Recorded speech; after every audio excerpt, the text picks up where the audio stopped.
अच्छा, अब इसके पहले मैं आपको अकबर के विषय में हम लोगों ने चर्चा किया था और उसका अध्ययन हो चुका था। तो अकबर में अब कुछ शेष नहीं है। और अब नेक्स्ट जो शासक मुगल साम्राज्य का होता है अकबर के उपरांत, वो जहांगीर होता है। तो आप लोग हेडिंग डाल लीजिए जहांगीर।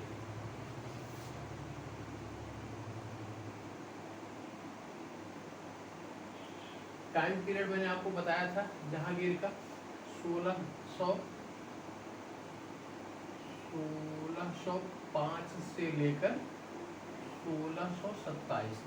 ठीक है, यह भी मुगल साम्राज्य का एक महत्वपूर्ण शासक रहा। मुगल साम्राज्य के प्रथम जो 6 शासक हुए, बाबर, हुमायूं, अकबर, जहांगीर, शाहजहां और औरंगजेब। ठीक है, यही इनकी पूरे मुगल साम्राज्य की धुरी यही थी। ठीक है, और इन्हीं से इनकी पूरी प्रशासनिक मशीनरी का निर्माण हुआ।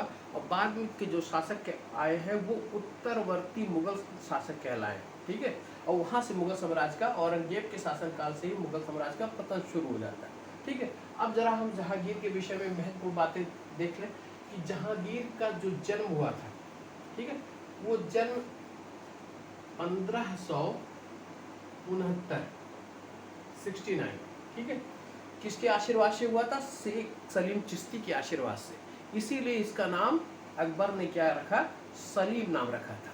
ठीक है, इसका नाम सलीम रखा 1569 में। और वैसे 30 अगस्त 1569, आप केवल 1569 ही जानते रहिए। और बचपन का नाम क्या था? शरीफ। ठीक है, माँ कौन थी इसकी? ठीक है, माँ इसकी वही मरियम उज़्ज़मानी, मरियम उज़्ज़मानी, ये माँ इसकी थी। और इसके जीवन की महत्वपूर्ण पहली घटना होती है 1585 में, 85 में, 69 के बाद 85 में, जब इसका विवाह, जहांगीर का विवाह आपकी मान बाई से होता है। मान बाई, यह एक राजपूत पुत्री थी, राजपूत। ठीक है, अब मान बाई थी कौन? आप जरा सोचिए कि आमेर के शासक भारमल, जो मैंने कहा कि सलीम चिश्ती की दरगाह पर जाते हुए भारमल ने उसकी अधीनता स्वीकार कर ली थी अकबर की, और उसने अपनी पुत्री का विवाह, हरखाबाई का विवाह किससे किया था? अकबर से किया था। और अकबर ने उसका नाम क्या रखा था? मरियम उस्मानी। ठीक है, और उसके बाद उसी बिहारी मल का पुत्र था भगवान दास, भगवान, ठीक है, उसी की पुत्री थी मानबाई। और इसी का भगवान दास का जो बेटा था मान सिंह, आपने मान सिंह का नाम सुना होगा राजपूतों में, ये काफी फेमस नाम था। ठीक है, तो यानी कि आप देखते हैं बिहारी मल का पुत्र भगवान दास, और भगवान दास का पुत्र मान सिंह, और मान सिंह की बहन मानबाई। इसी मानबाई के साथ इसका विवाह हुआ था, जो कि एक राजपूत कन्या थी। और कब विवाह हुआ? 1585। ठीक है, एक महत्वपूर्ण तथ्य इसको जानिए। दूसरा विवाह इसने 1586 में किया, 86 में किया। ठीक है, वह विवाह इसने मारवाड़ शासक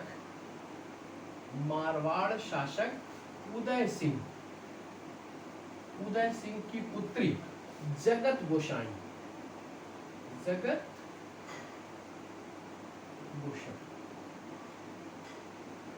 इससे इसने किया। ठीक है, दो इसके महत्वपूर्ण विवाह है। इसके बाद आप देखते हैं कि 1611 में इसने नूरजहां से विवाह किया।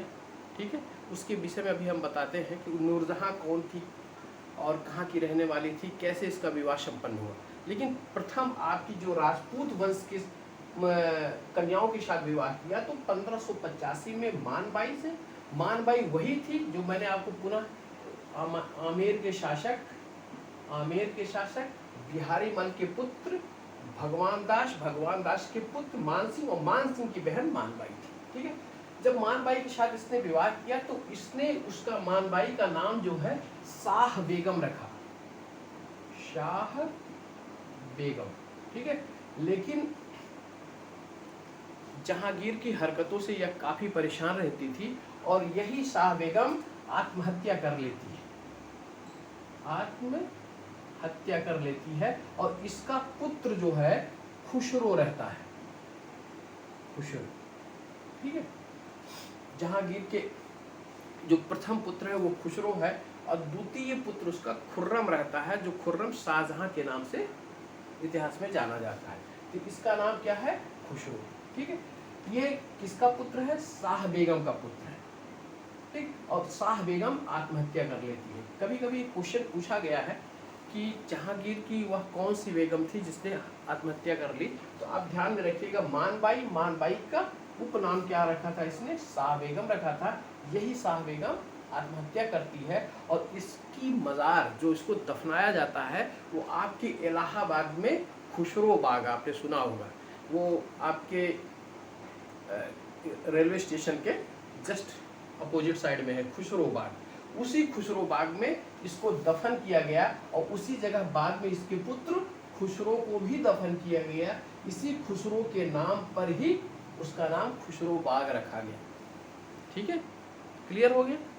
पहला जन्म आप देखिए 1569, उसके बाद विवाह देखिए 1585, फिर 1586।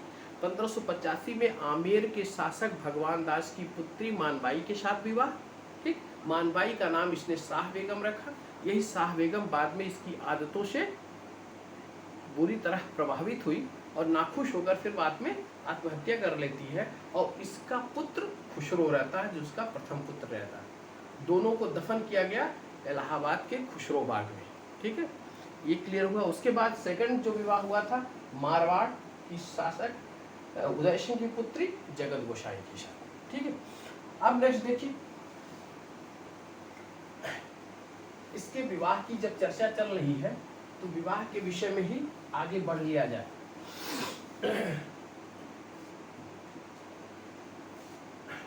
विवाह में एक विवाह इसने 1611 में किया, 1611। नाम क्या था? नूरजहां। नूरजहां के बचपन का क्या नाम था? मेहरुन्निसा, मेहरुन्निसा, ठीक है। ये नूरजहां के बचपन का नाम था। इसकी ये मूलतः रहने वाले कहाँ के थे? ये इसके पिताजी का नाम, इसके जो पिता थे उसका नाम और इसकी माँ का नाम अशमत बेगम, अशमत बेगम। पिता का नाम गियास बेग, गियास बेग, ठीक। मेहरुन्निसा के भाई का नाम बहुत इंपॉर्टेंट है, आशफ खां, ठीक। ये सब मूलतः रहने वाले कहाँ के थे? फारस के। कहाँ के? फारस के रहने वाले थे। इसने क्या किया? अकबर के शासनकाल में यह मुगल साम्राज्य के अंतर्गत आता है और यहाँ अपना निवास स्थान बनाता है। मेहरुन्निसा की जो का विवाह जो पहले हुआ रहता है वह अली कुली खां के साथ हुआ रहता है, अली कुली, ठीक है। कहा जाता है, कुछ इतिहासकारों का मत है कि इसी अली कुली को जहांगीर ने मरवा दिया और मरवाने के बाद मेहरुन्निसा के साथ विवाह किया। मेहरुन्निसा चूंकि बहुत ही शुद्ध, ठीक है, इसलिए इस पे मोहित होकर ये अली कुली खां को मरवाया, कुछ इतिहासकारों का मत है। और बाद में मेहरुन्निसा के साथ शादी किया और मेहरुन्निसा को नूरजहां उपनाम दिया, ठीक है। इसीलिए जहांगीर और नूरजहां, ठीक। अब एक नूरजहां और इसके साथ साथ एक नाम आपने और सुना होगा इतिहास में, अनारकली, अनार, यह भी इसकी प्रेयसी थी और अनारकली को भी यह बहुत चाहता था। अनारकली आपने सुना होगा, मुगले आजम फिल्म देखी होगी, ठीक है। उस मुगले आजम फिल्म में आपका क्या है,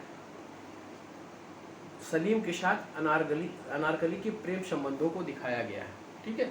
वही अनारकली थी। अनारकली को भी यह बहुत चाहता था और इसकी जब डेथ होती है तो इसको लाहौर में दफनाया जाता है, लाहौर में। और ये लाहौर में इसकी कब्र जब बनती है तो उसमें कब्र के ऊपर ये लिखता है कि अगर मैं अनारकली के मुख को एक बार और देख लेता तो कयामत के दिन तक मैं अल्लाह को धन्यवाद देता।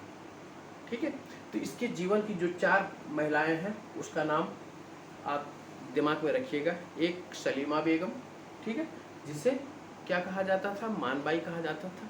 दूसरा जगत गुसाई, और तीसरा मेहरुन्निसा जो नूरजहां के नाम से जानी जाती है, और एक आपका अनारकली। ठीक है, ये इसके विषय में थोड़ा सा मैं और चर्चा करना चाहता हूँ कि अशमत बेगम, गियास बेग, आशफ खां, ये इसकी माँ, इसके पिता और इसके भाई। गियास बेग को इसने जो है आसफउद्दौला की उपाधि दी थी।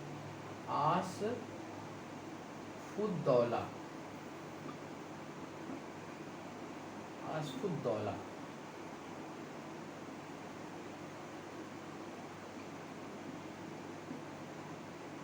की उपाधि दी थी, इसलिए गियास बेग क्या है, आसफउद्दौला के नाम से जाना जाता था।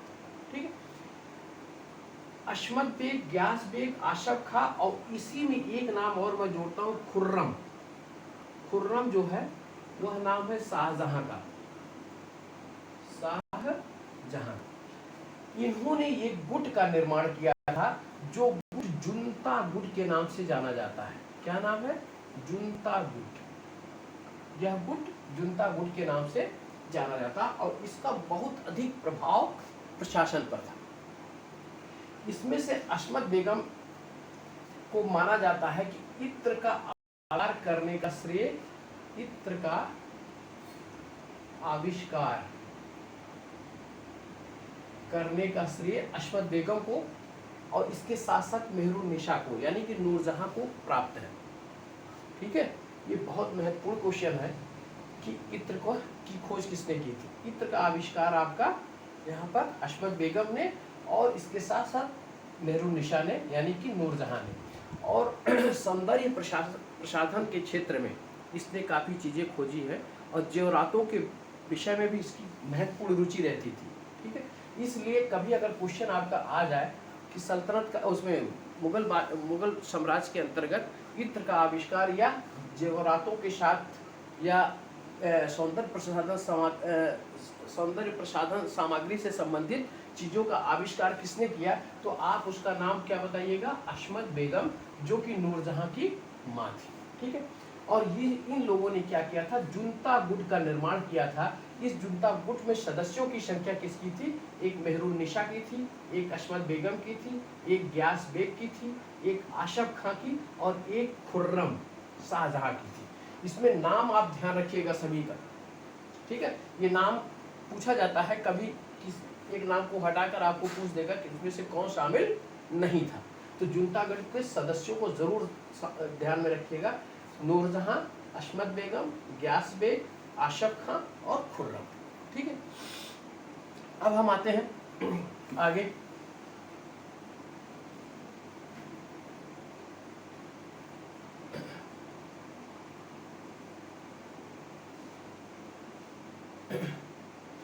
जहांगीर मुगल साम्राज्य में अपने विद्रोह करने वाला प्रथम शासक था। ठीक है, इसने अकबर के विरुद्ध विद्रोह किया था, और विद्रोह कहाँ किया था इसने, इलाहाबाद में। इलाहाबाद में आप पूरा मुगले आजम फिल्म जब देखेंगे तो कहानी पूरी अकबर की, जहांगीर की और अनारकली की, उसी कहानी की। ठीक है, तो यह इलाहाबाद में विद्रोह किया था। अंत में इस विद्रोह को अकबर दबा तो देता है, ठीक है, लेकिन इसी विद्रोह के बाद जो है अकबर की मृत्यु हो जाती है 1605 में, और यह बादशाह बन जाता है। बादशाह बनने के बाद इसने पहली बात तो इसके शासनकाल में वहीं से विद्रोह की एक और शुरुआत हो जाती है। ठीक है, 1605 में बादशाह बनता है, और 1606 में इसके बड़े पुत्र खुसरो ने इसके खिलाफ विद्रोह कर दिया। ठीक है, और यह खुसरो के 5वें गुरु अर्जुन देव से जाकर मिला। यानी कि इस खुसरो के विद्रोह में अर्जुन देव का प्रभाव था इसके ऊपर और उसका सहयोग था, अर्जुन देव का सहयोग था। तो खुसरो ने कब किया? 1606 में विद्रोह किया और विद्रोह के बाद यह किससे मिला? अर्जुन देव से। अर्जुन देव से या अर्जुन देव के द्वारा खुसरो को सहायता करने के कारण जहांगीर काफी नाखुश हुआ, काफी नाराज हुआ और अंत में राष्ट्रद्रोह यानी कि राज्यद्रोह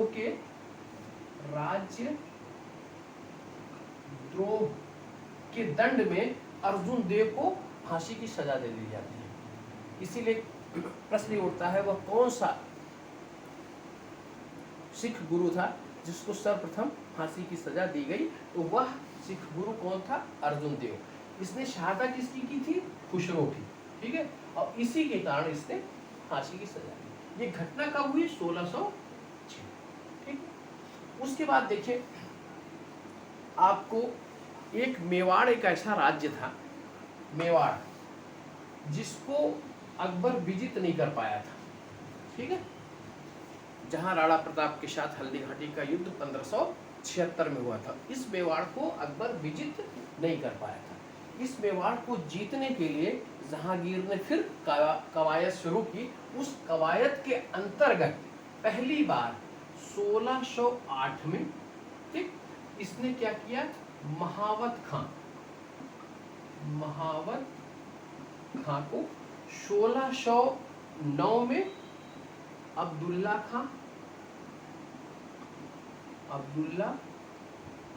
ठीक है, इसको हम थोड़ा सा और आगे बढ़ते हैं। इस मेवाड़ को अधिकार के लिए महावत खां के पहले भी इसने 1605 में अपने पुत्र परवेज को, इसके पुत्रों की संख्या जरा देखिए, आपका खुसरो, खुसरो के बाद खुर्रम, खुर्रम के बाद परवेज, परवेज के बाद शहरयार इसके पुत्र थे। ठीक है, परवेज को भेजा 1605 में, यह असफल रहा। इसके बाद 1608 में महावत खां को भेजा, यह भी असफल रहा। 1609 में अब्दुल्ला खां को भेजा, यह भी असफल रहा। फिर 1613 में यह खुर्रम को मेवाड़ की विजय करने के लिए भेजा। ठीक है, खुर्रम को भेजने के बाद, खुर्रम यानी शाहजहां को भेजने के बाद मेवाड़ के साथ मुगलों की संधि होती है। कब? 1615 में, 1615। ठीक, और इस संधि के फलस्वरूप मेवाड़ ने मुगलों की अधीनता स्वीकार कर ली। इसके 2-3 जो संधि का प्रावधान था, 2-3 प्रावधान बहुत महत्वपूर्ण है, इसको दिमाग में रखिएगा। पहली बात तो मेवाड़ की अधीनता इसने स्वीकार कर ली। उस समय मेवाड़ का शासक कौन था? मेवाड़ का शासक अमर सिंह था। अमर सिंह और खुर्रम के बीच में संधि होती है। संधि कब होती है? 1615 में, डेट याद रखिएगा, 1615 में संधि होती है। मेवाड़ ने मुगलों की अधीनता स्वीकार कर ली। अपने पुत्र कर्ण को, अमर सिंह का पुत्र क्या था? कर्ण को यह मुगल दरबार में भेजा। ठीक, और इसका जो 3rd नॉर्म था, प्रावधान था, उस प्रावधान में क्या था कि इसने मेवाड़ को, जो किला था, उसको अमर सिंह को वापस कर दिया। ठीक है, जीता तो था लेकिन अमर सिंह को वापस कर दिया, लेकिन एक शर्त रखी कि अमर सिंह उस मेवाड़ के किलों की मरम्मत नहीं करा सकता था। ठीक है, इसके 3 प्रावधान आप दिमाग में रखिएगा। पूछा गया है, पूछे जाने की संभावना भी रहती है कि पहला कि मुगलों की अधीनता किसने स्वीकार कर ली? अमर सिंह ने। अमर सिंह ने अपने पुत्र कर्ण को मुगल दरबार में भेजा। तीसरा, जीते हुए क्षेत्र को वापस किया और मुगल मेवाड़ जो किला था उसको भी इसने अमर सिंह को दे दिया, लेकिन अमर सिंह को कहा गया कि यह इसकी मरम्मत नहीं करा सकता। ठीक है, तो यह कार्य किसके संधि के द्वारा हुई? मेवाड़ की संधि के द्वारा। और इस संधि को किसने अंजाम दिया? खुर्रम ने। इसी खुर्रम के अंजाम देने के बाद इसने खुर्रम को शाह की उपाधि दी और खुर्रम जो है शाह खुर्रम कहलाने लगा। ध्यान रखना आप कि मेवाड़ की संधि के फलस्वरूप जहांगीर ने खुर्रम को शाह की उपाधि प्रदान की और इसका नाम शाह खुर्रम हो गया। ठीक है, ये एक महत्वपूर्ण आपको फैक्ट है। इसके बाद देखिए 1615 के बाद की घटना क्या है।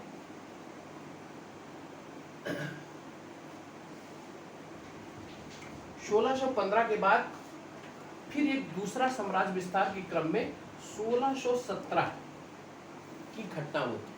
1617 में अहमदनगर की विजय के लिए, अहमदनगर के विजय के लिए यह खुर्रम को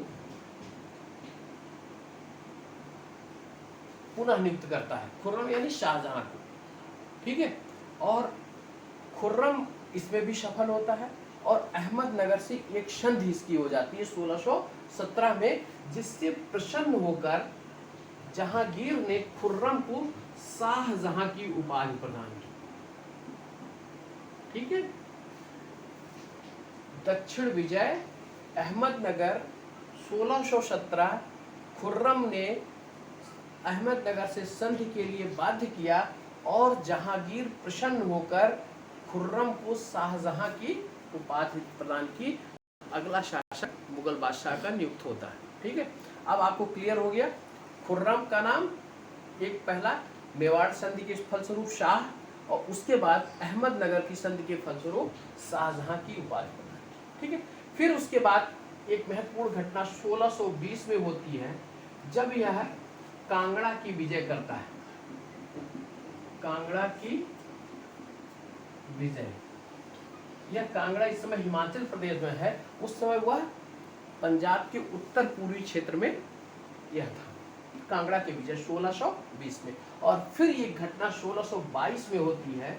1622 में जबकि इसके हाथ से कांधार निकल जाता है, कांधार मुगल साम्राज्य से निकल जाता है।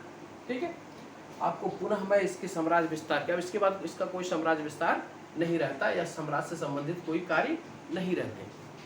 पहला कार्य आप देखिएगा कि मेवाड़ के लिए 1605 से शुरू हुआ। 1605 में परवेज को भेजा, 1608 में महावत खां को भेजा, 1609 में अब्दुल्ला को भेजा, 1613 में खुर्रम को भेजा।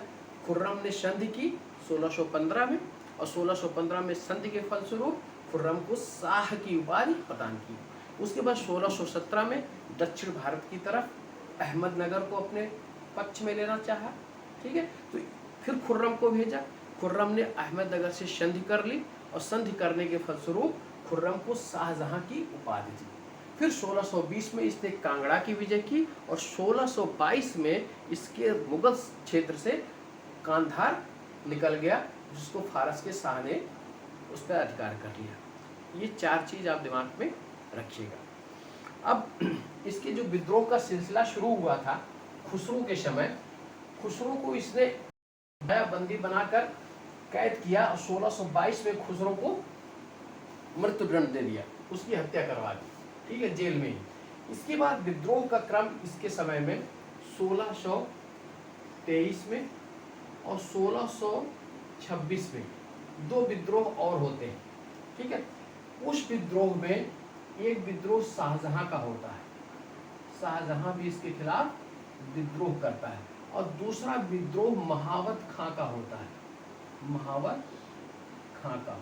ठीक है, शाहजहां के विद्रोह को महावत खां ने दबाया, कब? 1623 में, और 1626 में महावत खां खुद विद्रोह कर देता है। ठीक है, इसलिए विद्रोह का क्रम अगर देखा जाए तो एक इसका खुसरो का विद्रोह, ठीक है, 1606, दूसरा 1623 शाहजहां का विद्रोह और फिर 1626 महावत का विद्रोह। ठीक है, ये तो इसके समय की विद्रोह की बात है। अब हम आते हैं राजाभिषेक के समय। एक थोड़ी सी बात मैं बताना भूल गया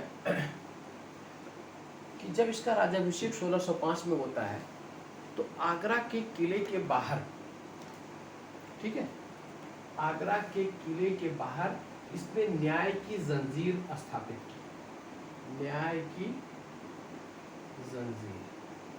ठीक, वो आगरा के किले के बाहर यमुना नदी के किनारे एक पोल पर वो जंजीर रहती थी। इस जंजीर में 60 घंटियां थी, 60 घंटियां।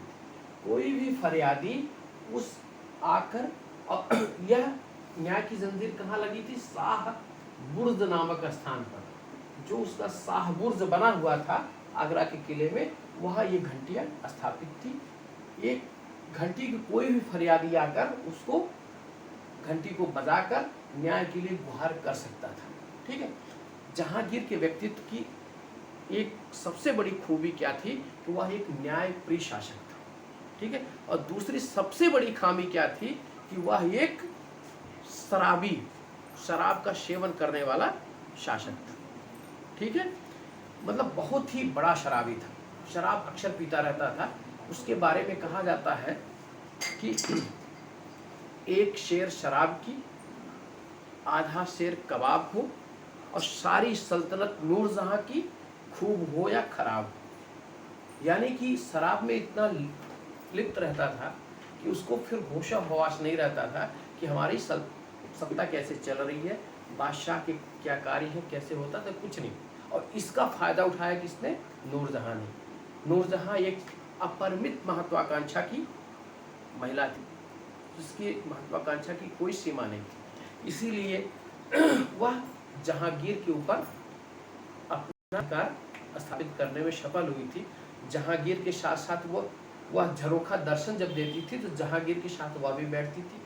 सिक्कों पर उसका नाम लिखवाना, बादशाह के साथ उसके चित्र को अंकित करवाना, यह नूरजहां ने काम किया। और इसी नूरजहां ने जुनता गुट का निर्माण किया, जिसमें अपने भाई को, अपने पिता को, अपने माँ को और शाहजहां को शामिल किया। ठीक है, ये बात हुई जहांगीर के विषय में। सारी सल्तनत नूरजहां की खूब हो या खराब हो, एक शेर शराब की, आधा शेर कबाब। ठीक है, उसके बाद इसके विषय में कुछ महत्वपूर्ण चीजें, बातें और ध्यान में रखिएगा कि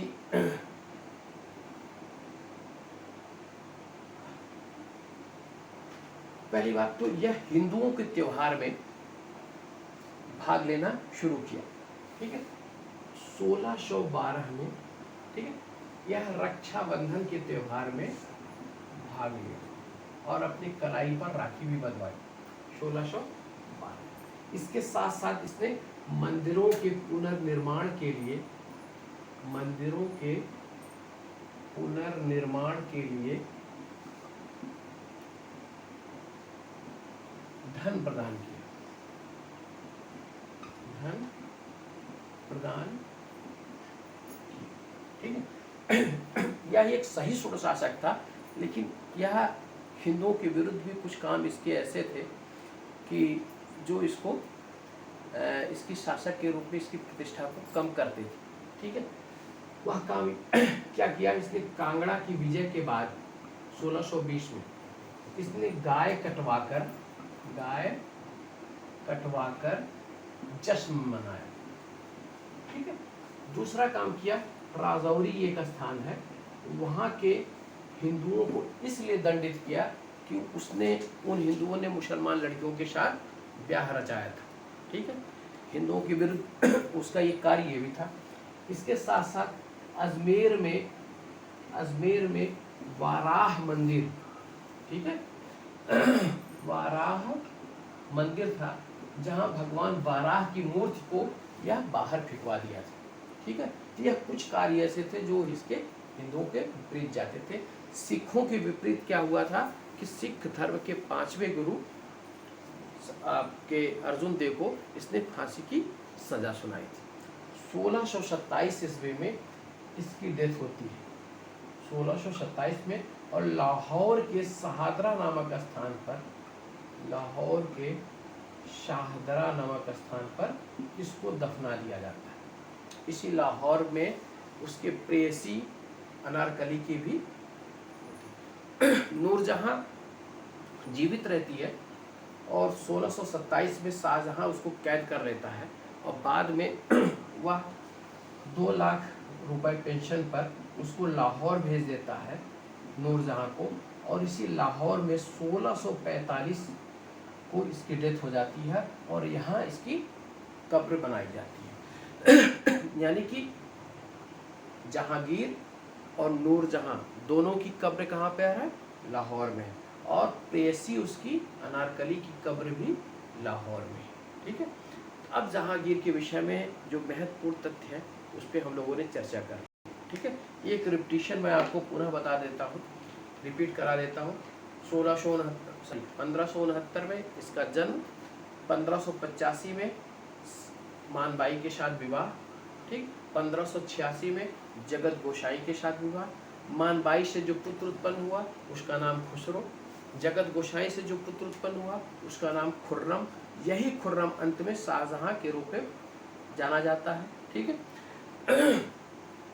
या बादशाह बनने के बाद आगरा के किले के पास में, ठीक है, इसने शाहबुर्ज नामक स्थान पर न्याय की घंटियां स्थापित की।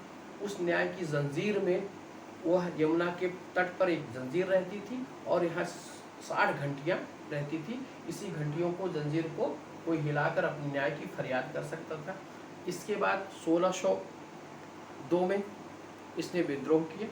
ठीक है, विद्रोह करने के बाद या किसके विरुद्ध? सलीम इसका बचपन का नाम रहता है, सलीम का विद्रोह कहलाता है। ठीक है, अकबर के विरुद्ध विद्रोह किया। अकबर की मृत्यु के बाद 1605 में शासक बना। 1605 में इसने शासक बनने के उपरांत मेवाड़ की तरफ को विजय करना चाहा, अपने पुत्र परवेश को भेजा मेवाड़, और उसके बाद वह असफल रहा। मेवाड़ की विजय के लिए 1608 में आपके महावत खां, 1609 में अब्दुल्ला खां, 1613 में आपके शाह खुर्रम जाता है। यह विजय यानी कि मुगलों से, मेवाड़ से संधि करने में सफल हो जाता है। 1615 में एक संधि होती है।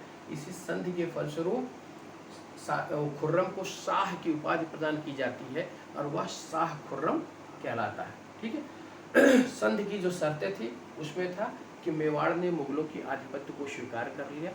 अमर सिंह उस समय उसका शासक था। अमर सिंह ने अपने पुत्र कर्ण को मेवाड़ के मुगल के दरबार में भेजा। ठीक है, और इसके क्षेत्र को वापस कर दिया गया।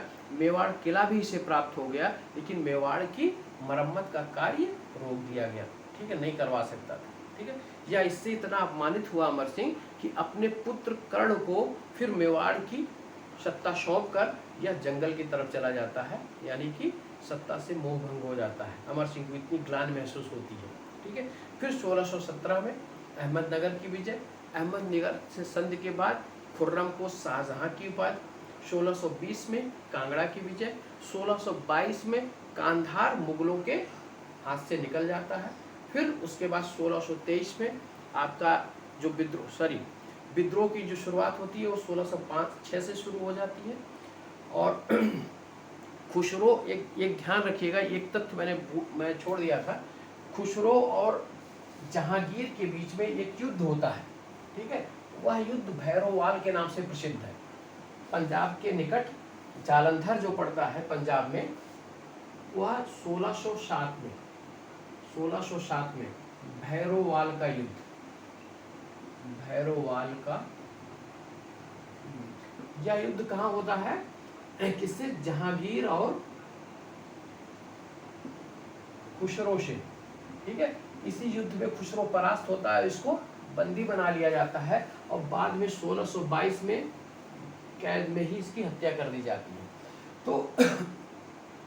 तो इस तरीके से पहला विद्रोह खुसरो का, फिर दूसरा विद्रोह इसके शासनकाल में 1623 में शाहजहां का, तीसरा विद्रोह 1626 में महावत खां का, फिर 1627 में इसकी डेथ हो जाती है। और डेथ के बाद जो नूरजहां रहती है, नूरजहां को लाहौर भेज दिया जाता है और लाहौर में 1645 में उसकी मृत्यु हो जाती है। जहांगीर और नूरजहां, इसकी कब्र लाहौर में ही बनाई जाती है। ठीक है।